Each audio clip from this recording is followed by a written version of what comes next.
মানিকগঞ্জে কিছু শীতবস্ত্র পাঠিয়েছি আমরা একটা ট্রাক বা পিকআপে করে।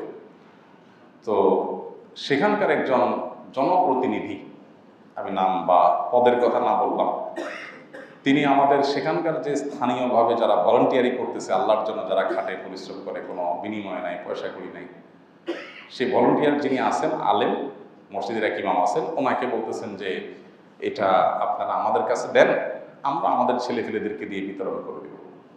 তো যখন এটা আমাদের কাছে খবর আসলো যে স্থানীয় এক নেতা এটা বলতেছে, তো আমরা বললাম ওই নেতাকে বলেন আমরা এই জেলাতে বিতরণই করবো না, এই মাল ঢাকা ব্যাক করে নিয়ে আসেন। পরে নেতা দেখছেন যে মানে খেতে যেয়ে পুরোটাই মিস হয়ে যাবে, তখন বলছে ঠিক আছে বিতরণ করেন, আমাদের অল্প স্বল্প দেন। আমরা বললাম না, গরিব হলে একটা কম্বল পাবেন, এর বাইরে আর কিছু দেওয়া হয় না। তারপর আমরা বিতরণ করছি সেখানে।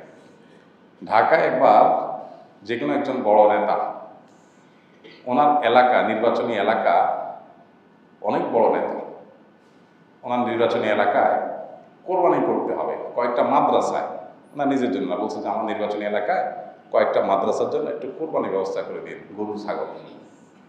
তো আমরা চিন্তা করলাম মাদ্রাসায় গরিব ছেলেপেলে থাকবে, এতিমরা থাকবে, সেখানে আমরা কোরবানি দিতে অসুবিধা নাই, কিন্তু মুশকিল হলো নেতা সাহেবের কাছে কেমনে দেই, কোরবানি হয়ে যায় না আমরা নিজেরা কোরবানি হয়ে যাই, কেমনে বুঝি। পরে আমি বললাম ঠিক আছে, এখানে আমরা কোরবানির পশু দেব, কিন্তু কোরবানির পশু আমার লোক যে জবাই করে দেবে। ঈদের দিন আমি লোক পাঠাবো, ঈদের দিন লোক পাওয়া কঠিন। তো আমি এক ভাইকে, একজন মাওলানা, ওনাকে অনুরোধ করলাম ওই এলাকার, বললাম ভাই আমার এই ছাগল গরুগুলা এগুলা থাকবে অমুক অমুক জায়গায়, আপনি ঈদের দিন যা একটা একটা করে সব জবাই করে নিজে হাতে জবাই করে দিয়ে আসবেন, যাতে করে এই কোরবানি জীবিত কোরবানি যেন না হয়ে যায়, বেচা যেন না হয়ে যায়। পরে ওই আলেম যে একটা একটা করে সবগুলো কোরবানি করে দিয়ে আমাকে ছবি তুলে দিয়ে নিশ্চিত করলেন যে হ্যাঁ এটা মাদ্রাসায় কোরবানি করে দিছি, ইনশাল্লাহ 2 নম্বরের কোনো পথ খোলা নেই। আরেকবারের একটা ঘটনা মনে পড়ে, পঞ্চগড়ে শীতবস্ত্র বিতরণ করতে গেছি আমি নিজে, আমার সাথে SM নাহিদ হাসান ভাই, আপনারা অনেকে চিনেন, আল কোরআনের ভাষা যে আছে, কোরআনিক অ্যারাবিক শিখান যিনি, একজন বড় ইঞ্জিনিয়ার, বইয়ের পড়ুয়া। তো নাহিদ ভাই আমাদের বন্ধু মানুষ, উনিও গেছেন আমার সাথে ওই প্রোগ্রামে। তো সেখানে স্থানীয় একজন এরকম জনপ্রতিনিধি, উনি একটা ব্যানার নিয়ে আসছেন। আমাদের যারা ভলান্টিয়ার হয়তো কেউ ওনাকে বলছেন বা জানছেন উনি, তো উনি শীতবস্ত্র বিতরণ আয়োজনে অমুক নেতা, তার দলের নাম, এটা বানায় একটা ব্যানার নিয়ে আসছেন। এনে তো উনি একেবারে সামনে বসছে, নেতার সাথে অনেক লোকজন আসে, আইসা বলতেছে যে আপনাদের ব্যানার দিয়ে তো ছবি আপনারা নেবেন বা লাইভ করবেন, যাই করেন, আমাদের ব্যানার দিয়ে আমরা 1-2টা ছবি একটু নেব।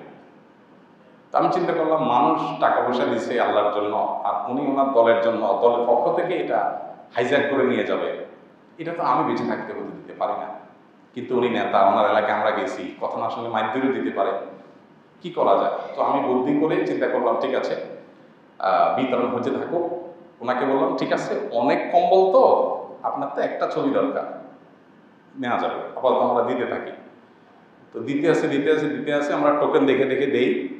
পরে আমি পিছন দিয়ে যে আমাদের যারা ভলান্টিয়ার ছিল ওদেরকে বললাম দেখো কোনো টোকেন চেক করার দরকার নেই, আমরা এদিক দিতে থাকবো, ওইদিকে তোমরা বাকি বস্তা বাইর করে যাদেরকে পাও গরিব সবারে গণহারে দিয়ে শেষ করে ফেলো, যেন হঠাৎ শেষ হয়ে যায়। ঠিক যে প্ল্যান সে অনুযায়ী সব হয়ে গেল।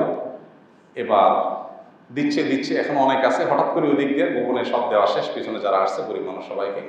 এবার নেতা সব বলতেছে ভাই আমি ছবি নেবো না, তাই বললাম আছে তো কম্বল মনে হয়, তাকে দেখে যে নাই আর। তাই বললাম যাহারে শেষ হয়ে গেছে, আচ্ছা সামনের বছর দেখা যাবে সামনে। এই কথা বলে টলে তাড়াতাড়ি আমি গাড়িতে উঠে আইজে দৌড় কাইজে দৌড় কোন রকম যান বাসায় চলে আসছে।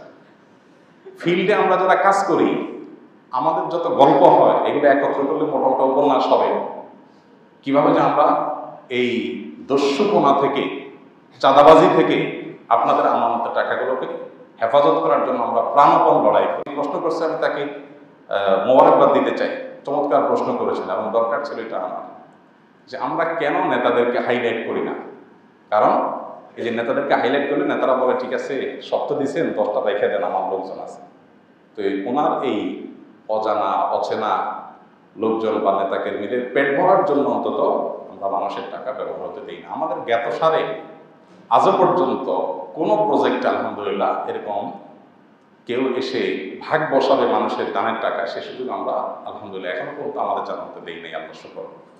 তো এটা হলো কারণ যে আমরা আসলে কেন সেগুলো অ্যাভয়েড করি। সবাই যে খারাপ মানুষ আমি তা বলছি না, অনেক ভালো মানুষ আছেন মাশাআল্লাহ, কিন্তু ভালো খারাপ যদি পার্থক্য করা কঠিন, দাপট থেকে বেঁচে থাকা কঠিন, এই জন্য আমরা এটাকে অ্যাভয়েড করে করে চলি সাধারণত। আমাদের আসুন্নাহ ফাউন্ডেশন কার্যক্রম এই মূলনীতির উপরে চলে। আপনার সব দেখবেন একই রকম মূলনীতির উপর আমরা সবসময় সব সমাজে সবসময় আমরা চলার চেষ্টা করি।